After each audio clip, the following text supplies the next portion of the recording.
Hey, how's it going? This is Joe and Tell, and last time I was wrong about the Bose 301s.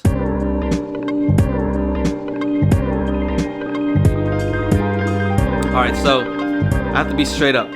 I don't really like being wrong. I hate being wrong, but I am the type of guy that will admit it when I am wrong. So I made some mistakes on my last video with the Bose 301s. The mistake that I made is that I measured them and I listened to them as if they were normal speakers, and they're not. They're actually designed very differently. So most normal speakers are meant to be toed in slightly, and these are actually meant to face forward. They have tweeters that are actually angled inward already. So that's the thing, I can't measure these directly on axis facing forward because they weren't meant to be listened to that way. And that's why, if you notice from the sound demos, a lot of people were complaining that the highs were really rolled off, and that was part of the mistake that I made. So as you can see here, the tweeters are on the inside facing forward, and now it actually has tweeters facing the back as well. The tweeters are facing towards you, but they're not pointed in the place where you'd think that they would point. So the left speaker is pointed not to your left ear, but it's aimed more directly towards your right ear. And same with the right speaker. It's aimed to your left ear, not your right ear. So it kind of crosses over like that. And it was actually a comment from one of you guys that helped me understand this. And it was from somebody named Pascal Salerno. And he wrote a comment on the previous video and I pinned it.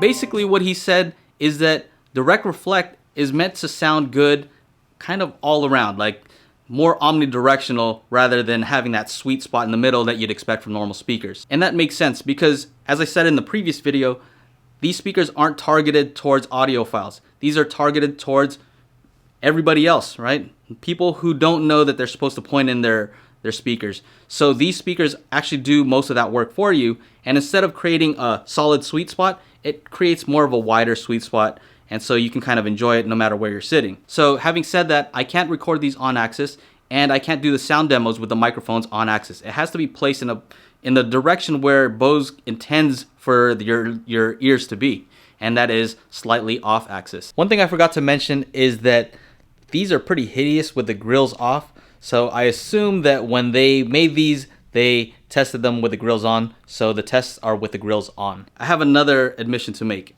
and that is that the sound demo 004, was actually the same as 003, the Bose versus the SVS. The only thing that I did differently was I bumped up the sound of the Bose 3 decibels compared to the SVS and the source file. And the reason I did that was because, remember I said that Bose's sound signature made it so that it kind of made you want to turn it up a little bit more. People were saying that they thought that the Bose might have been a little bit lower in level than the SVS, and I told you that that wasn't the case. And what I did this time was I level matched by ear, kind of like what you would expect to do if you were demoing these speakers in a store.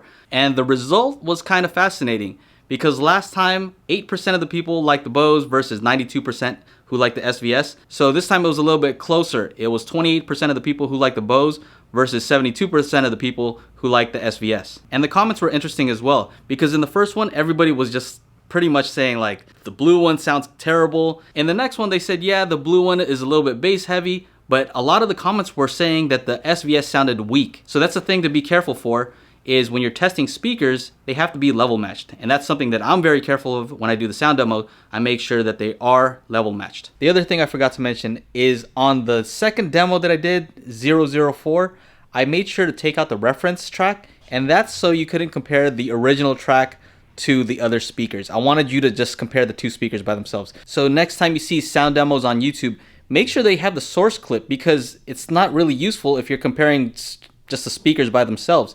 You have to compare the speakers to another speaker and to the source to get the idea of the relative differences, right? That's the only thing that's important, is the differences that you hear. It's not the absolute sound that you're hearing, it's the differences.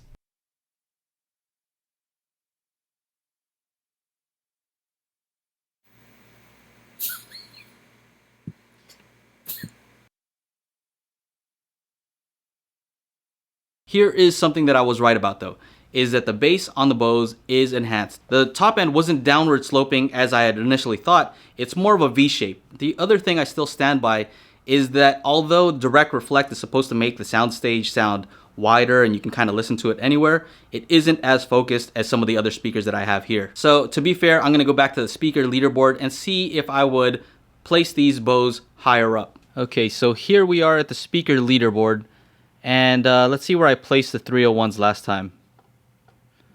301s I placed slightly above the Trevolo, beneath the PB42X and the MB42X and the MK402s. Let's do this. So the reason I would change this is just because at first I didn't like the Soundstage on the 301s, but knowing that their intention was not to have the most focused soundstage, but rather to have a wider soundstage, I think that they knew that they were making some sacrifices, and I kind of have to respect that. And the reason just being that this is not targeted towards audiophiles, this is targeted towards, you know, just basically everyone else. And, you know, I don't even consider myself an audiophile. I'm an audio enthusiast, so I have to respect their engineering and their thinking here. So let me see here. I will put the Bose 301. I would have to say, let's put it right here above the Dayton Audio MK402 BT. So a little bit of an upgrade there. Now over here, let's see, where were they? Under $200. I put them underneath the Vizio soundbar, and just because the Vizio had clearer highs and more bass coming from that subwoofer that they had there, you know what? I'll just be fair and put it above the soundbar. Okay, and then last, overall sound, I had it pretty low over here. I think it'll get an upgrade. Right, again, whoops, right above the Dayton Audio. So there you have it, the revised speaker leaderboard.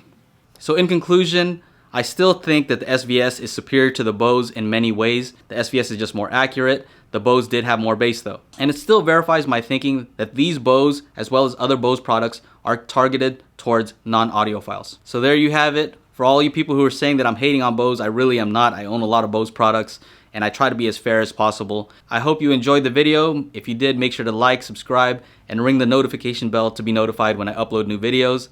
That's it. Here's a revised sound demo with the mics placed off axis the way that Bose intended.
to dream again.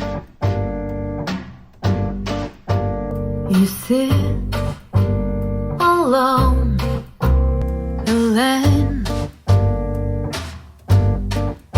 Only silence knows your name. Elaine, Elaine, Elaine. Things round you are nice and plain and full